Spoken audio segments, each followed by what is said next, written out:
The smoke was black and thick, rolling across the valley floor like something alive. Sergeant First Class Derek Halston pressed himself against the cracked mud wall of what used to be a schoolhouse, his rifle scope trained on the ridgeline where muzzle flashes had been coming from for the past 11 minutes. His radio crackled with static and panic. 3 vehicles down, 7 wounded, 2 critical. The medevac bird had turned back after taking fire during its approach, and now the sun was dropping fast behind the mountains, painting everything in shades of blood and amber. Halston's hands were steady, but his jaw was tight. He'd been in firefights before, plenty of them, but this one felt different. This one felt like the kind you don't walk away from. His forward air controller, Corporal Martinez, was slumped against the wall beside him, holding pressure on a wound that was bleeding faster than either of them wanted to acknowledge. Martinez looked up at him with eyes that were starting to go glassy and said something that made Halston's chest tight. "Take care of my kids," Martinez whispered. "Not a request. A transfer of responsibility." Halston nodded once, his throat too thick to speak, and reached for the radio handset. He keyed the mic and his voice came out flat and professional, the way it always did when everything inside him was screaming. Any station, this is Anvil 26. We are troops in contact, grid November Bravo 714423, multiple casualties, requesting immediate close air support. We are danger close to enemy positions. How copy? Static. Then a voice, female, calm, with a trace of something that sounded almost bored. Anvil 26, this is Hog 17. I copy, troops in contact. What's your situation? Halston exhaled through his nose. Thank God. He rattled off the coordinates, the direction of fire, the number of casualties, the way the Taliban had them pinned in a horseshoe that was tightening with every minute. The voice on the other end didn't interrupt, didn't ask him to repeat anything. She just copied it all down in that same unhurried tone, like she was taking an order at a drive-thru. When he finished, there was a pause. Then she said, Hog 17 is 12 mics out. Hang tight, Anvil, we're coming. Halston looked at Martinez, whose breathing was shallow now, and then at the ridgeline where the enemy fire was intensifying. 12 minutes. It might as well have been 12 hours. The Taliban fighters knew what they were doing. They'd set the ambush perfectly, using the terrain to channel Halston's convoy into a narrow kill zone with high ground on 3 sides. The 4th side was open desert, which meant no cover and no escape. Halston had already lost his lead vehicle to an IED that had flipped it onto its side like a toy. The second vehicle took RPG fire 30 seconds later, and now it was burning, black smoke pouring from the engine block. His own truck was riddled with bullet holes, the windshield a spiderweb of cracks, and the driver was dead, slumped over the wheel with his head against the horn which had been blaring until someone finally reached in and shoved him aside. The rest of his team was scattered among the ruins of the schoolhouse, returning fire when they could, but mostly just trying to stay alive. The sun was almost gone now, and Halston knew that once darkness fell, the enemy would move in closer. They always did. His watch. 10 minutes since the A-10 pilot had said she was 12 out. That meant 2 more minutes, maybe. He scanned the sky but saw nothing except the deep purple bruise of dusk spreading across the mountains. Beside him, Martinez coughed wetly and tried to sit up straighter.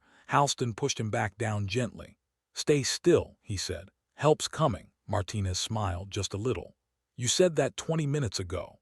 Halston didn't have an answer for that. He keyed the radio again. Hog 17, Anvil 26. What's your ETA? The response came back immediately, and this time there was something different in her voice. Not urgency exactly, but focus. Anvil 26, Hog 17 is 2 mics out. I have your smoke. Confirm enemy positions are north, northeast, and east of your location. Halston looked at the ridgeline where the muzzle flashes were coming faster now, the fighters getting bolder. Confirmed. They're moving closer. We need you now. There was a brief pause. Then the pilot said, "Copy. Stand by for gun run. Keep your heads down." And then Halston heard it. Not the roar of jet engines, but something lower, deeper. A growl that seemed to come from the earth itself. The A-10 Thunderbolt II came in low, so low that Halston could see the individual rivets on its fuselage as it passed overhead. It wasn't sleek or graceful like the fighters he'd seen before. It was blunt and ugly, built like a flying tank, with twin engines mounted high on the tail and wings that looked too thick to be aerodynamic. But there was something about it, something that made every soldier on the ground stop and stare. Maybe it was the nose, painted with teeth like a shark. Maybe it was the sound of the GAU-8 Avenger rotary cannon, a weapon so massive that the entire aircraft was essentially built around it. Or maybe it was just the fact that it was there, showing up exactly when they needed it most. The cannon opened up with a sound like the sky tearing in half. BRRRRRRRRRT, not a burst. A sustained, brutal roar that lasted 3 full seconds and sent 195 rounds of 30 armor-piercing incendiary ammunition screaming into the ridgeline at 3,900 feet per second. The impacts were devastating. Halston watched through his scope as the hillside erupted in a line of explosions, each one punching a crater the size of a car into the dirt.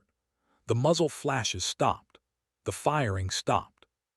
For a moment, everything was silent except for the fatting echo of the gun and the low rumble of the A-10's engines as it banked hard to the right, pulling up and away in a steep climb that should have been impossible for something that heavy.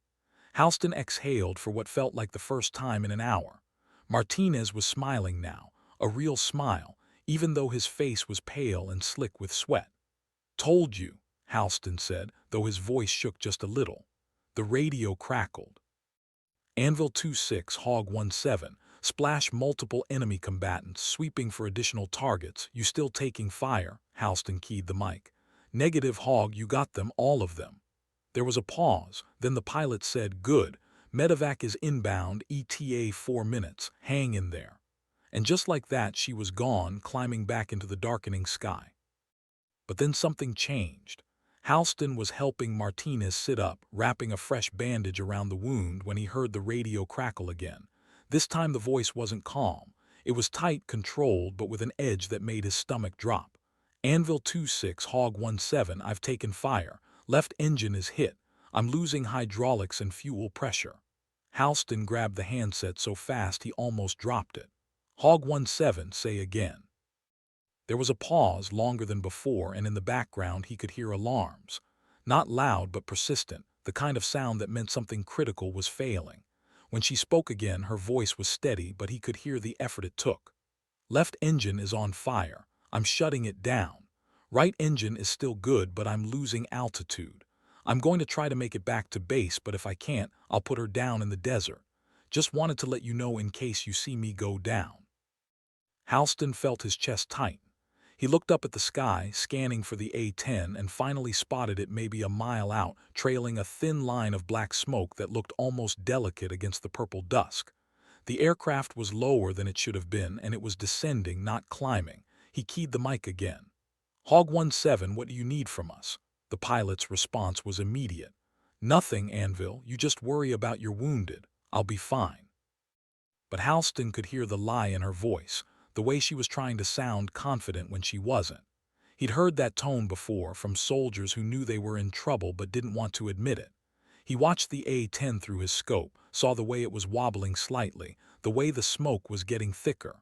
And then, as if to punctuate the moment, the right engine coughed. The smoke turned from black to white, and the aircraft dropped another 100 feet fast. The A-10 pilot's name was Captain Myra Cowery, though nobody in the squadron called her that. They called her Ghost, and the story behind the call sign was one of those legends that got passed around in the ready room, embellished a little more with each telling. The official version was that she'd earned it during her first deployment, flying low-level missions at night, slipping in and out of enemy airspace without anyone noticing until the bombs started falling. The unofficial version was darker. It involved a mission gone wrong, a helicopter full of Marines that went down in hostile territory, and a lone A-10 that stayed on station for 6 hours, past the point of bingo fuel, past the point of sanity, flying circles in the dark while everyone else pulled back. They said she landed with fumes in the tank and burn marks on the fuselage from enemy tracers that came so close they scorched the paint. They said she didn't sleep for 2 days afterward. They said a lot of things, but the one thing everyone agreed on was that Ghost didn't leave people behind, ever, which made what she was doing now make perfect sense. even if it was insane. She'd flown into a hot LZ, taken fire from the same fighters she'd just killed, and now she was nursing a crippled aircraft through the sky on one engine and a prayer because that's what you did. You finished the mission, even if it killed you. But the problem wasn't the mission anymore. The problem was physics. The A-10 was designed to take damage, to absorb punishment that would tear other aircraft apart, but it wasn't invincible. The left engine was completely dead. The fire suppression system had kicked in, but the hydraulic lines were compromised, which meant her flight controls were degraded. She had maybe 40% authority on the stick, and every input felt like trying to steer a truck through mud. The right engine was still running, but it was running hot, the temperature gauge climbing into the red, and she knew it was only a matter of time before it quit too. Cowiery's hands moved across the cockpit with the kind of precision that came from 1,000 hours of flight time, flipping switches, adjusting trim, feathering the throttle to keep the remaining engine from overheating. Her eyes flicked between the gauges and the desert below, calculating angles and distances, looking for a place to put the aircraft down if it came to that. The desert was flat here mostly, but flat didn't mean safe. There were rocks, ditches, culverts, any one of which could catch a landing gear and flip the plane into a fireball. She keyed the radio, her voice calm despite the chaos in the cockpit. "Bossman, Hog 17, I'm declaring an emergency. Left engine is offline, right engine is failing. I'm at Angels 3 and descending. Request immediate SAR coordination." The response came back from the AWACS controller orbiting somewhere high above, his voice crisp and professional. "Hog 17, Bossman copies emergency. SAR birds are spinning up. What's your heading?" Cowiery glanced at the compass, did the math. "Heading 270, I'm going to try to make it to Highway 1. If I can get there, I'll put her down on the road." There was a pause. Then Bossman said, "Copy, Hog, be advised, Highway 1 is 40 miles west of your position. Can you make it?" Cowiery looked at the altimeter. 3,000 feet and dropping. She looked at the engine temp. Red line and climbing. She looked at the fuel gauge, almost empty. She did the math again, this time with brutal honesty, and came up with an answer she didn't like. "Negative, Bossman, I'm not going to make it." Another pause, longer this time. Then Bossman's voice, quieter now, almost gentle. "Understood, Hog 17. Find a good spot and put her down. We'll get to you." Cowiery didn't respond. She was too busy flying, her hands gripping the stick and throttle, her feet working the rudder pedals, trying to coax every last bit of lift from the damaged aircraft. Below her, the desert stretched out in every direction, empty and indifferent. 2 miles behind her, Sergeant Halston was still watching through his scope, tracking the thin trail of smoke that marked the A-10's path across the sky. He'd seen aircraft go down before, had watched an Apache take an RPG and spin into the ground like a broken toy, but this felt different. This felt personal. The pilot on the other end of that radio had saved his life, had saved all their lives, and now she was dying in front of him, and there wasn't a damn thing he could do about it. Martinez, who was still conscious despite everything, noticed where Halston was looking and tried to sit up. "Is she going to make it?" Halston didn't answer. He didn't know. He watched the A-10 drop lower until it was barely above the ridgeline, its silhouette dark against the fading light. He watched it wobble, wobble again. He watched the smoke thicken, turning from white to gray to black. And then, just when he thought it was over, just when he was sure he was about to watch the aircraft cartwheel into the ground in a ball of fire, something changed. The A-10 leveled out. It stopped wobbling. It seemed to steady itself, as if the pilot had found some reserve of strength, some last bit of control, and was using it to keep the plane in the air just a little longer. Halston held his breath. The aircraft cleared the ridgeline by maybe 20 feet, close enough that he could see the landing gear hanging down, close enough that he could see the scorch marks on the fuselage where the enemy rounds had hit. It was trailing smoke like a banner, black and thick, but it was still flying, still alive. And then it disappeared over the next rise, and Halston lost sight of it. He keyed the radio one more time. "Hog 17, Anvil 26, you still with us?" For a long moment there was nothing but static. Then finally her voice came through, faint and strained. Still here, Anvil, still here. Cowery brought the A-10 down in a dry riverbed 3 miles west of Halston's position, a flat stretch of sand and gravel that looked smooth enough until you were 50 feet above it, and realized it was dotted with boulders the size of washing machines. She didn't have a choice. The right engine had quit 30 seconds earlier, the fire warning light was on, and she was gliding now, a 30,000-pound glider with the aerodynamics of a brick, descending at a rate that would have her on the ground in the next 60 seconds whether she was ready or not. She pulled the nose up, bled off as much speed as she could, and aimed for the widest section of the riverbed, the part that looked the least likely to kill her. The landing gear hit hard, harder than any landing she'd ever made, and the impact sent a jolt through the airframe that rattled her teeth and snapped her head forward against the restraints. The nose gear collapsed immediately, folding back like a broken leg, and the aircraft pitched forward, the nose digging into the sand with a shriek of tearing metal. The world became noise and dust and violence. The canopy cracked. The instrument panel shattered. The seat tried to punch through her spine. Cowery's hand stayed on the controls, useless now but still gripping, because that's what you did. You flew it all the way to the ground. The A-10 skidded forward maybe 200 feet, throwing up a rooster tail of dust and debris, and then it stopped, sudden and final, the nose buried in the sand, the tail pointing up at the sky like a monument. For a moment everything was silent. Then the alarms started. Fire warning, master caution, hydraulic failure, electrical failure. Every system on the aircraft screaming at once. Cowery unbuckled her harness with shaking hands, grabbed the ejection seat safety pins and pulled them. Then she reached up, found the canopy release and yanked it. The canopy didn't move. She yanked it again, harder. Nothing.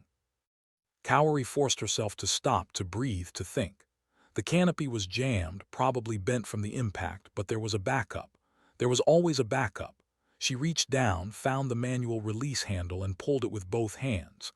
The canopy popped loose with a metallic clang and she shoved it open, the hinges grinding against the bent frame. Fresh air rushed in, cool and clean, and she sucked it down like she'd been drowning. She grabbed her survival vest from the seat pocket, her sidearm from the holster, and climbed out onto the wing, moving fast because the smoke was getting thicker and she could smell fuel. The wing was canted at an angle, the left side lower than the right, and she had to scramble down carefully to avoid slipping. When her boots hit the sand, her knees buckled and she went down hard, catching herself with her hands. She stayed there for a moment, kneeling in the dirt, breathing hard, trying to process the fact that she was alive, that she'd walked away, that the aircraft, her aircraft, the one she'd flown for 3 years and trusted with her life, was now a wreck. She looked back at it, at the tail with its serial number and the shark teeth painted on the nose, at the smoke still pouring from the engine nacelles, and felt something twist in her chest. It wasn't just a machine. It was hers. And now it was gone. She stood up, legs still shaky, and pulled the radio from her vest. "Bossman, Hog 17, I'm on the ground. Aircraft is a write-off, but I'm okay. I'm mobile and moving west. Request immediate extraction." The response came back almost instantly, Bossman's voice tight with relief. "Copy, Hog 17. SAR is en route, ETA 20 mics. Stay on this frequency and keep us updated on your position." Cowery acknowledged and started walking, putting distance between herself and the wreck, because if there was fuel leaking and a fire started, she didn't want to be anywhere near it. The sun was gone now, the sky a deep indigo, and the temperature was dropping fast. She pulled her vest tighter and kept moving. She made it maybe half a mile before she heard the helicopters. Not SAR, not friendly. The sound was wrong, the rotor pitched too high, and when she looked up she saw them silhouetted against the stars, two small shapes moving fast and low, sweeping the desert in a search pattern. Taliban. They'd heard the crash, seen the smoke, and now they were hunting. Cowery dropped to the ground, pressing herself flat against the sand, and watched the helicopters pass overhead, maybe 200 feet up, their searchlights cutting through the darkness. They didn't see her. They were focused on the wreck, on the column of smoke that was still rising from the riverbed, visible for miles. She waited until they were gone, until the sound of the rotors faded, and then she got up and started running. She didn't have a plan, not really. The desert was open, there was no cover, and she was alone on foot with nothing but a sidearm and a radio. But she'd been in worse situations. Maybe. She keyed the radio, keeping her voice low. Bossman, Hog 17, I have enemy helicopters in my vicinity, 2 of them searching the crash site. They're going to find the aircraft and figure out I'm on foot. I need that SAR bird to hurry. Bossman's response was tense. Copy, Hog. SAR is pushing hard, ETA 15 mics. Can you evade until then? Cowrie looked around at the empty desert, the flat expanse that offered nowhere to hide, and almost laughed. I'll do my best. She ran west, toward where the SAR bird would be coming from, her boots kicking up sand, her breath coming hard. Behind her, she heard the helicopters circling back, their searchlights sweeping the ground in wide arcs. They were getting closer. She ran faster, ignoring the burn in her legs, the weight of the vest, the voice in her head that was screaming at her to stop, to hide, to give up. She didn't stop. She never stopped. That was the whole point of the call sign. Ghosts didn't quit. 15 miles east, Sergeant Halston was still listening to the radio, still tracking Hog 17's situation, and he was losing his mind. The medevac had finally arrived, a Black Hawk that came in fast and low, loaded Martinez and the other wounded, and lifted off in under 3 minutes. The rest of Halston's team was regrouping, checking weapons, preparing to move out now that the immediate threat was gone. But Halston couldn't move. He was rooted to the spot, the radio handset pressed to his ear, listening to the pilot who'd saved their lives trying to survive on her own. He heard her call in the enemy helicopters. He heard the strain in her voice, the way she was breathing hard, running. He heard Bossman tell her that SAR was 15 minutes out, and he did the math, the same way she probably was, and realized that 15 minutes was a lifetime when you were being hunted. He looked at his team, at the soldiers who were still alive because of her, and made a decision. He keyed the radio not to the pilot but to his own command net. Anvil, Maine, Anvil 26. I need immediate air support for a downed pilot, grid November Bravo 728-415. Enemy forces are closing in. She needs help now. The response was predictable. Anvil 26, Anvil, Maine. Air support is allocated for SAR coordination. Your orders are to return to base. Halston's jaw tightened. Anvil, Maine, that pilot saved our lives. I'm not leaving her out there. There was a pause, and then a different voice came on, older, with the kind of authority that didn't need to be loud. Anvil 26, this is Anvil 6. I understand your position, but you're in no condition to conduct a rescue. Your team is shot up, your vehicles are disabled, and you're low on ammo. SAR will get her. Stand down. Halston looked at the radio, looked at his team, and then looked at the sky where the A-10 had disappeared. He thought about Martinez whispering, "Take care of my kids," and how that pilot had shown up when nobody else could. He keyed the mic one more time. Anvil 6, with respect, sir, I can't do that. He didn't wait for a response. He turned to his team, the 6 soldiers who were still combat effective, and told them the situation. Told them about the pilot on the run, about the enemy helicopters, about the fact that SAR was still 10 minutes out and she probably didn't have 10 minutes. He told them it wasn't an order, that anyone who wanted to stay could stay, but he was going. All 6 of them picked up their rifles without hesitation. They commandeered the one vehicle that was still running, a battered Humvee with a cracked windshield and a door that wouldn't close, and headed west, driving fast across the desert with no lights, navigating by GPS and sheer stubbornness. Halston was in the front passenger seat, the radio in one hand, his rifle in the other, listening to the pilot's updates as she ran. She was maybe 3 miles ahead of them, moving toward their position without knowing they were coming. The helicopters were closing in, their searchlights sweeping back and forth, and he could hear the tension in her voice, the way she was trying to stay calm even though she was clearly terrified. Bossman, Hog 17, they're getting closer. I can hear them behind me. How long until SAR? Bossman's voice was strained. Hog 17, SAR is 8 mics out. Keep moving. 8 minutes. Halston looked at his driver, a specialist named Tors, who was pushing the Humvee as fast as it would go, the engine screaming in protest. How far? Tors glanced at the GPS. 2 miles, maybe less. Halston keyed the radio, switching to the frequency the pilot was using. Hog 17, this is Anvil 26. We're coming to get you. What's your position? There was a long pause, then her voice, surprised, almost disbelieving. Anvil 26. What are you doing? Halston smiled grimly. Returning the favor, give me your grid. She did, and Torres adjusted course, angling toward her position. Halston could see the helicopters now, their lights cutting through the darkness maybe a mile ahead. He could see the tiny figure on the ground, running, stumbling, getting back up. He leaned forward. Faster. They reached her just as the helicopters did. Halston saw her collapse behind a low rise, saw the searchlights sweep past her, saw the helicopters bank around for another pass. He didn't think. He just acted. He grabbed the saw gunner in the back seat, a private named Kim who was maybe 20 years old, and told him to light them up. Kim didn't hesitate. He swung the squad automatic weapon out the window and opened fire, sending a stream of tracers arcing up into the night sky, stitching a line across the fuselage of the nearest helicopter. The effect was immediate. The helicopter veered off, its searchlight snapping away from the pilot, and the second helicopter pulled up sharply, both of them suddenly more interested in the Humvee than the woman on the ground. Halston yelled at Torres to stop, and before the vehicle was fully halted he was out the door, running toward the pilot, his rifle up, scanning for threats. He found her lying behind the rise, her face streaked with dirt and sweat, her eyes wide. She looked up at him, and for a moment neither of them said anything. Then she smiled, just a little. "You're an idiot," she said. Halston grinned. "Yeah, I get that a lot. Can you move?" She nodded, and he helped her up, his arm around her shoulders, half carrying her back to the Humvee. The helicopters were regrouping, circling back, and Kim was still firing, keeping them at bay. They piled into the vehicle, Halston shoving the pilot into the back seat, and Torres hit the gas, the Humvee fishtailing in the sand as they accelerated away.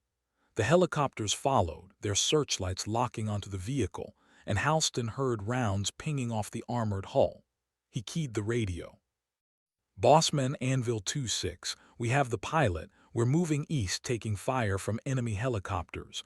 We need that SAR bird now." Bossman's response was clipped. "Anvil 26, SAR is 3 mics out. Hold on." The next 3 minutes were the longest of Halston's life. The helicopters stayed on them, firing intermittently, the rounds kicking up sand and sparking off the Humvee's armor. Kim kept returning fire, burning through belt after belt of ammunition, but the helicopters were agile and the SAW was designed for ground targets, not aircraft. Torres was swerving, trying to make them a harder target, but the Humvee wasn't built for speed, and the helicopters were closing the gap. In the back seat, Cowrie was pressed against the floor, her hands over her head, and Halston could see the fear in her eyes, the same fear he'd seen in Martinez. He reached back and grabbed her shoulder. "We're getting you out of here," he said, and he meant it, even though he had no idea how. And then, like a miracle, he heard it. The deep thrum of rotor blades, heavy and powerful, cutting through the night. He looked up and saw the SAR Black Hawk coming in fast and low, its door gunners already firing, sending streams of tracers into the enemy helicopters. The Taliban birds broke off immediately, peeling away and disappearing into the darkness, and the Black Hawk swooped down, flaring hard, its wheels barely touching the ground. Halston didn't wait. He grabbed Cowrie and hauled her out of the Humvee, running toward the Black Hawk with her arm over his shoulder. The crew chief was leaning out, waving them on, and they stumbled up the ramp and collapsed onto the deck. The Black Hawk lifted off before they were even fully inside, the crew chief shouting something that was lost in the roar of the engines. Halston lay on his back, breathing hard, and looked over at Cowrie. She was staring at the ceiling, her chest heaving, and then she turned her head and looked at him. "Thank you," she said, and her voice broke a little. Halston nodded, too exhausted to speak. The Black Hawk banked hard, climbing into the night, and below them the desert stretched out in every direction, dark and empty, holding its secrets. They flew her back to Bagram, the main airbase in Afghanistan, and by the time they landed the story was already spreading. The A-10 pilot who took fire to save a ground team. The ground team who went back for her. The impossible rescue. Within hours, it was all anyone could talk about. Within days, it had made its way up the chain of command, and within a week, it was a legend. Cowrie spent 2 days in the hospital being checked over, even though she insisted she was fine. She had bruises, a few cuts, a mild concussion from the crash, but nothing serious. Nothing that would keep her grounded. On the third day, she was released and walked back to her squadron's ready room, half expecting to be chewed out for losing an aircraft. Instead, she found her entire squadron waiting for her, along with Halston and his team. They stood when she walked in, and for a moment she didn't know what to say. Then her squadron commander, a lieutenant colonel with 20 years of flight time and a face that looked like it had been carved from stone, stepped forward. "Captain Cowrie," he said, and his voice was formal, but there was something underneath it, something that sounded almost like pride. "On behalf of the squadron, I want to thank you for your actions. You saved lives, you did your job, and you brought the fight to the enemy when they needed it most." Cowrie nodded, her throat tight. "Thank you, sir." The commander smiled just a little. "Also, you totaled a $40 million aircraft, so there's going to be paperwork." The room erupted in laughter, and Cowrie felt some of the tension drain away. She looked over at Halston, who was standing off to the side with his team, and he gave her a small nod. She walked over to him. "I never got to thank you properly," she said. Halston shook his head. "You don't need to, we're even," she smiled. "I don't think we are. You came back for me." "Nobody does that." Halston met her eyes. "You stayed on station for us. You took fire for us. That's worth coming back for." The weeks that followed were strange. Cowrie went back to flying, this time in a different A-10, and Halston went back to his unit. But the story didn't fade. If anything, it grew. Soldiers who'd been in other valleys, other firefights, started asking about Ghost, the A-10 pilot who'd saved Anvil 2-6. Pilots who'd never met her started calling her by the call sign, using it with a kind of reverence that made her uncomfortable. She didn't feel like a legend. She felt like someone who'd done her job and gotten lucky. But then she'd walk into the DFAC and soldiers would stop her, shake her hand, thank her for things she didn't even remember doing. She'd sit in mission briefs and hear her name mentioned as an example of what close air support was supposed to look like. And slowly, reluctantly, she started to understand that it wasn't about her. It was about what she represented. The idea that someone was out there, watching, ready to dive into hell if you called for help. That's what Ghost meant. That's what the call sign carried. And that weight, that responsibility, was heavier than any aircraft she'd ever flown. One afternoon, she was sitting in the ready room going over mission plans when Halston walked in.